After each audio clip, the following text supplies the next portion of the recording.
sila yung dati natin kasama, sir. Ala, maniwala ka naman na bakit? Anong saan mo nakita? Hindi ko sa basement, sir. Ayaw mo ng beauty. Ayaw ko na mag-moving, sir. Uwi ako. Ano eh? Kasi matagal ko na sinasabi sa'yo, ayaw ko na maging moving doon kasi yun yung kapakita yung kasama natin dati, sir. Huwag kang...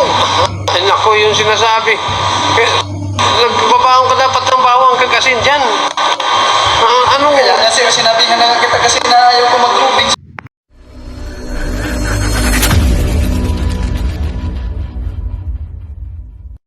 Guys, Halloween special guys. Pag-usapan natin ang mga nakakatakot na duty ng security guard. Tara guys! Wow!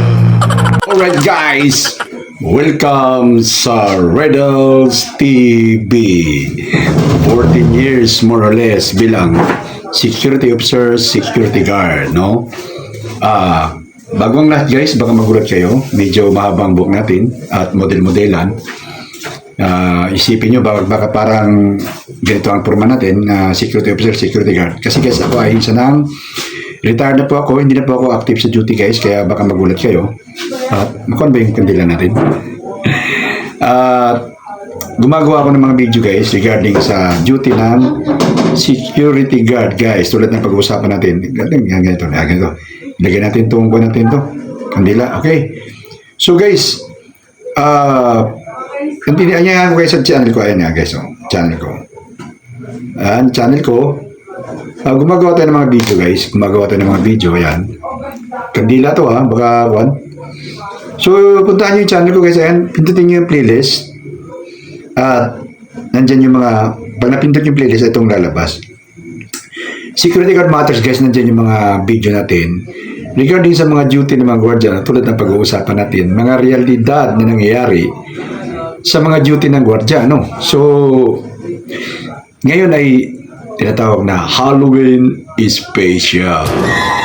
Okay, so tayo guys bilang security guard ay kailangan nating harapin ang katotohanan na may mga tinatawag na kakatakutan ang mga duty natin sa ating mga duty, no? Especially panggabi. Kasi kung hindi nyo tanggap yan at hindi kayo aware dyan, ay baka magulat kayo pag nag-duty na kayo. Kailangan handa tayo, ano? Tulad ako, matatakutin ako sa multo. Nung nag-duty ako, matatakutin ako guys, at dahil nga sa pangailangan ko, ang dami kong anak nag-aaral ng panahon na yun, ay napipilitan akong mag-duty ng mga mga nakakatakot na duty. So, ito ay i-share ko sa inyo para pag kayo ngayon nag-a-apply kayo ng gwardiya o kaya kung kayo yung hindi nyo aware na may mga ganun pala eksena sa duty ng security guard, no? So ako guys, nag-duty ako. Unang nagpanggabi kami, compound malaki. Yan, compound malaki yan. Ang daming punong kahoy. Ngayon, yung isa sa mga duty ko guys na grabe talaga yung takot ko. Yung punong kahoy guys, nilalagyan nila ng susi yan ng kumpanya para rubingin mo yan every kalahating oras. Rurubingin mo yan at yung susi nandun nakabitin sa mga puno. Magdadala ka ng bandiklak. Susian mo yan. Kasi kung hindi mo susian yan, walang papasok na oras doon sa bandiklak, tapos ka. No? So, ang lalaki ng kahoy. Pag mga maaga pa, siguro mga alas 10, alas 9, naramdam mo pa yung paligid ay medyo busy pa yung lugar. Mabisi pa yung mga kuwan. May mga dumadaan pang sasakyan, mga ganun. So, hindi gaano pa nakakatakot. Kaso lang, pagdating ng alas 11, alas 12, alas 1, alas 2, alas 3, alas 4, grabe yung mga ganung eksena, nakakatakot na andyan yung kaisipan mo na may white lady nakatayo, tapos ito pang yung mga kasama mo, nagkikwento, na may nakita daw silang nakatayong babae, nangilisik ang mata, white lady, may black lady, may nakadala ng ganito, mga ganun. So talagang tinatawid ko yan ng takot na takot ako. Since kailangan kong gawin dahil kailangan ng pamilya ko. Walang makain pamilya ko pag hindi ko gawin eh. Pero may halong takbo guys. may halong comedy ang mga duty-duty ko. Kasi siyempre isipin mo, laking tao, may tayo, tapos takot sa multo. Anyway guys, hindi naman ako nahiyang aminin yan kasi lahat naman tayo ay may kahinaan. Ako, maaminin ako, takot ako sa multo. Pero may mga side ako na hindi din ako takot. Di ba? May mga side ako na maasahan mo kung hindi takot. Pero, gaya na nga, sabi ko nga, kahit takot ako, hinarap ko yun. Dahil nga sa pagmamahal ko sa pamilya, at para makakain kami. So, kayong mga security guard ngayon, maganda kayo, no? So, unang karanasan ko yun. Pangalawang karanasan ko guys ay sa branches kami, tuwan-tuwa kasi ang mga kasama ko, nagpanggabi sila kasi nga wala kang gagawin eh. Tulog-tulog ka lang, night differential agad, 12-12 pa. Yun ang pinag-aagawan nila, yung mga matatapang sa panggabi. Ako naman, siyempre, aware na ako. Kaya lang, pag ako ng panggabi, hirap na hirap akong itawid kasi nga takot nga ako mag-isa lalo na sa dilim. So sa bangko kami sa isang kuan may second floor, rurubingin mo yun ganoon, tapos may mga daga pang tumatakbo, para akong tanga eh, hindi ko pwede mabaril kasi baka kuan ganoon ang nararanasan ko. Tapos mag-isa ka lang, bawal magsindi kasi may CCTV dati kasi hindi patantad ng CCTV, ilan pa lang eh. So may mga part na may kwan, pero makikita sa CCTV kung magsisindi ka ng ilaw. So yun ang isa sa mga nakakatakot. Yun na nga, may mga history pa sa mga building na may namatay na ganito, may namatay na ganon. Ganon, di ba? So takot na takot ako. Yun ang tandaan nyo guys na hindi lahat ay masaya pagdating sa duty ng gwardiya. Especially kung matapang ka, wala tayong problema doon, no? So, kinikwento ko lang to dahil ito ang isa sa katotohanan ng pag-duty ng security guard, no? So, mag-isa ka lang sa branch, ang laki ng opisina, ikaw lang mag-isa mag doon, tapos minsan may mga daga na tumatakbo, kala mo, tapos kikwentuhan ka pa ng kasama mo na nung nag-duty siya, may narinig siyang nangaasar yung ibang mga kasama mo kasi nga alam nilang takot ka. So, isa yun sa mga hindi ko makalimutan na nag-duty ako. At pangatlo guys ay yung sa isang government na building.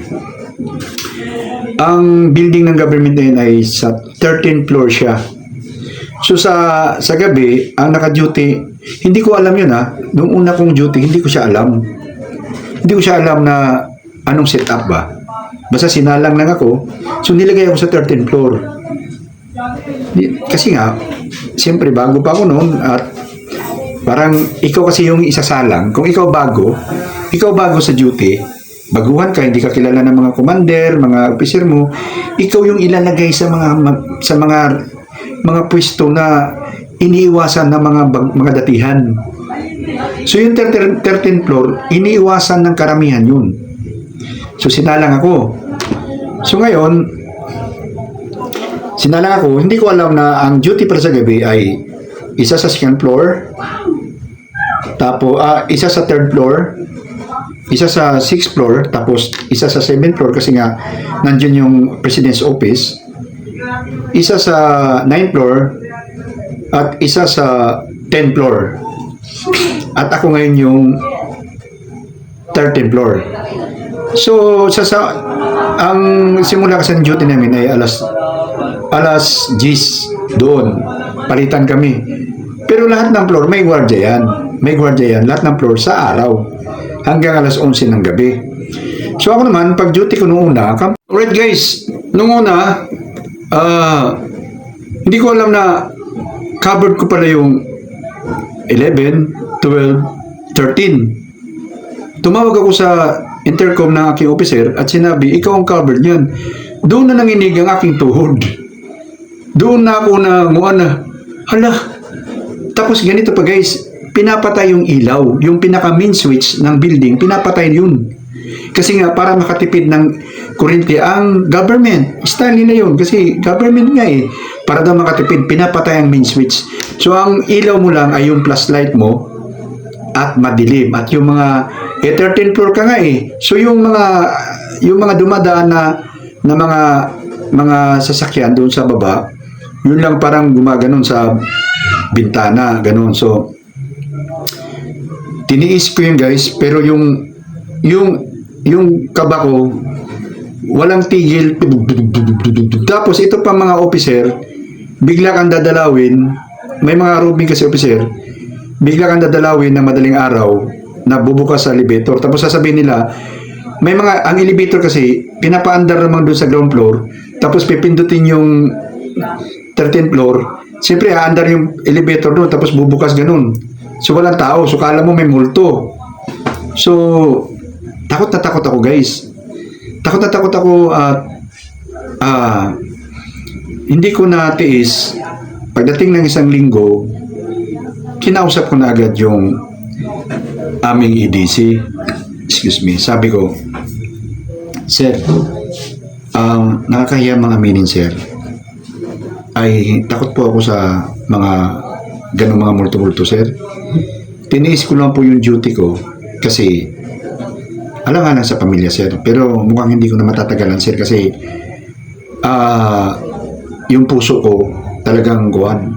Walang ibang ginawa kundi magpalpitate sa habang nagjo-duty kasi sa sobrang takot. Sabi ko, sir, kung gusto niyo sir, kahit ilipat niyo lang ako sa parking area, wag na lang niyo ako ipanggabi, sabi ko. Pero kung hindi niyo na ako pagbigyan sir, willing na ako mag-resign, sabi ko. Magpalipat na lang po ako kung anong meron kasi baka mamatay naman ako doon sa taas. At mabuti naman, naintindihan ako ng EDC ko. Ngayon, napag-alaman ko, nag-meeting sila, napag-alaman ko na lahat pala takot doon, hindi lang ako. At ito na nga, nag-come up kami na ang mga rubing din, hindi din nagro-rubing dahil takot din. So ngayon, ang ginawa ng mga officer ay partner by partner na mag-rubing every kalahating oras. So nawawala na yung takot sa duty. At saka yung nag-rubing, malakas ng loob kasi dalawa na sila. Dalawa na ganun mag-rubing. Yung pala, takot din pala lahat halos. Kasi ang dami naman talagang, siyempre government yun, namatay yung mga empleyado, namatay yung mga, ang dami kasi sobrang tagal na luma na eh. I don't want to mention the institution ng government, pero grabe yung building, lumang-luma na talaga din. At marami ng history ng mga empleyadong nawawala doon. So, marami nagmumulto. Yun na nga, yun ang kinam-up. So, yun ang isa sa mga paghandaan nyo pag nag-duty kayo. Pag nag-guardia kayo, no? So, ito yung mga katotohanan, guys, na pinagdaanan ko, na sinishare ko sa inyo. Ngayon, ang pinakahuli kong karanasan, guys, na nakakatakot ay yung doon sa Marikina branch, ay ako mismo, takot nga ako mapanggabi, di ba? So, napanggabi ako. So, yung janitor namin, malayo ang inuwian. Ngayon, hindi siya umuwi kasi Bulacan siya, ang layo. So, nakakiusap siya matutulog sa branch. Sa ibang gwardiya, ayaw nila kasi nga bakit? Hassle yun eh. Dagdag yun sa iyo eh. Sa responsibilidad mo eh. Pero ako, tuwan-tuwa ako. So, sabi ko, sige, magsama tayo. Okay lang sa akin kahit kuwan ka, ganun. Kaya pagdating ng Bernes, nalulungkot ako kasi umuwi siya eh. Umuwi siya pagdating ng Bernes, dahil babalik naman sa Lunes. Ganun. So, kahit pa paano, nakakaraos ako sa panggabi ko. At isang gabi, last day ko na, kinabukasan, pang-araw na ako. At magdidiop na nga ako kasi panggabi ako, so sa sunod, pang-araw na. So, itong gabi na to, nagsama kami. Hindi ko makalimutan yung guys na yung janitor na kasama ko, naikwento ko na to sa ibang mga video ko. Yung janitor na kasama ko ay inatake sa puso na bangungot. At nung panahon na yun guys, huling hininga niya, nandun ako sa harap niya. Kasi pinag-ganon-ganon ko siya, ganon-ganon. Huling hininga, nandun ako sa harap niya. So, namatay sa harap ko. Grabe yung phobia ko, guys. Mabuti na lang yung panahon na yun, nangyari siya, madaling araw na. So, tumawag ako ng barangay, ganun, daming mga proseso. Paaraw na siya, nagdatingan na yung kuhan. So, kinabukasan, hindi na ako panggabi. Yung mga kasama ko, sobrang lakas ng loob, lalo na yung taga Bicol.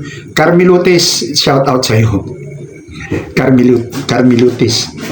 Ang tapang niya eh. Ang tapang talaga niya, taga Bicol siya. Parang kinakain niya ng buo yung mga multo. Sanay daw siya kasi bundok daw yun sa kanila. Anyway,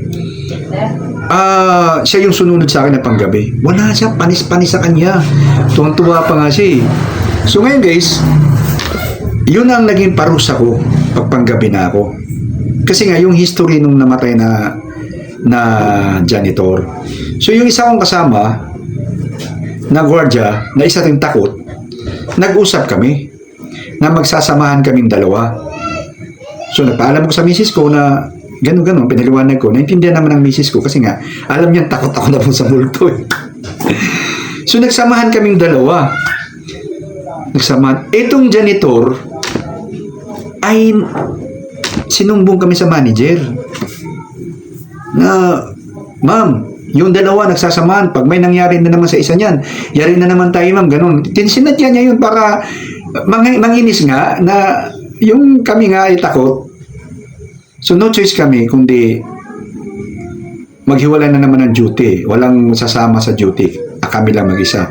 So ang ginawa kong paraan ay binuksan ko yung pinaka-roll up ng aming branch. Kalahati bukas, kalahati sirado. At hindi ko nilalak ang pintuan para pag may kumaluskos, takbo na ako dun sa labas. Yun ang nagiging eksena ko palagi. So kung may mga kaluskos, mga daga, mga ano dyan, takbo na ako dun sa labas, dala-dala ko shotgun, parang tanga dun. Comedy nga, ganda pa minsan. Siguro pag may camera noon, hindi pa uso kasi ang bawat kung anong CCTV, kasi mahal pa ng CCTV dati. Nagtatatakbo ako kasi parang akong tanga, kasi nga takot na takot ako. Pero tinitiis ko guys, kasi nga para sa pamilya. No? Para sa pamilya. So, yun na naging buhay ko hanggang sa nag-request na ako ng palipat. Kasi nga, hindi ko na kinakaya. Sabi ng manager namin, hindi pwedeng ganun. Bakit kayo nagwardya? Ang katuwiran ng manager namin, bakit kayo nagwardya? Kung takot naman pala kayo sa multo. Ganun yung kon. Kasi pag sinabing gwardya, matapang ka. Pag sinabing gwardya, kaya mong humarap sa anumang mga kuwan. Pero hindi nila alam, tao lang din naman tayo. Okay, tao lang naman tayo na makakaramdam ng takot, especially yun ang kahinaan mo. Tulad ako, kahinaan ko yun kasi maliit pa ako, yun ang pinampantakot sa akin ng mga uncle ko, mga pinsan ko na multo ganun, lalo na kung madilim. So talagang isang parusa para sa akin. Okay, so guys, ayok na naintindihan niyo yung isinikwento ko ngayon. Halloween special tayo na kayo pag nag-duty kayo ng security guard ay hindi nyo dapat iwaksi sa isipan nyo na may mga pagkakataong ma-encounter nyo yung naikwento ko sa inyo na mga nakaranasan ko bilang security guard na hindi pwedeng hindi ka maging matapang humarap sa mga pangyayaring hindi maipaliwanag ng siyensya. Okay. So, anong ibig sabihin mga kanyan? Ang tawag dyan, mga hindi makapaliwanag ng mga, alam mo na. So, kung kayo magsisecurity guard ngayon, handa kayo. Kung matapang kayo, congratulations. Pero kung medyo may kaduwagan kayo na tulad ko sa mga multo, well, depende ngayon sa inyong tinatawag na drive na para sa pamilya mo, gagawin mo hanggat maaari, no? So ako guys, hindi ako tumatanggap ng hospital kasi ang hospital stressful yan, makikita mo yung mga at yung sementeryo ba, siyempre hindi ko tinatanggap, at simbahan, yan yung mga hindi ko tinatanggap kasi nga grabe yung mga paranormal na mga pangyayari dyan, ng mga pwesto na yan, no? So mga paranormal na mga pangyayari ay Yan ang mga malakas na mga kuwan. Ang hospital kasi, maraming tao palagi. Wala namang problema. Ang kaso lang, pag nandun ka sa emergency na assign, grabe yung stress na mararamdaman mo. Na-assign ko sa base dyan, inayawan ko. Kasi nga yung darating yung mga emergency, hindi ko kaya tingnan, no? Lalo na yung mga 50-50. So, yan ang mga isa sa mga iniiwasan ko. At marami kasi paranormal na nangyayari dyan. Automatic hospital, di ba? Sementeryo, simbahan, ganon. So guys, I hope na maliwanag sa inyo. Malike nyo. At hindi maliwanag sa inyo, hindi kayo nagustuhan yung topic natin, dislike the video guys, dislike the video, no? At yung mga hindi pa subscribe, subscribe nyo yung ating channel at notification bell para updated kayo. So paano guys? Kita-kita tayo sa next video. Bye-bye.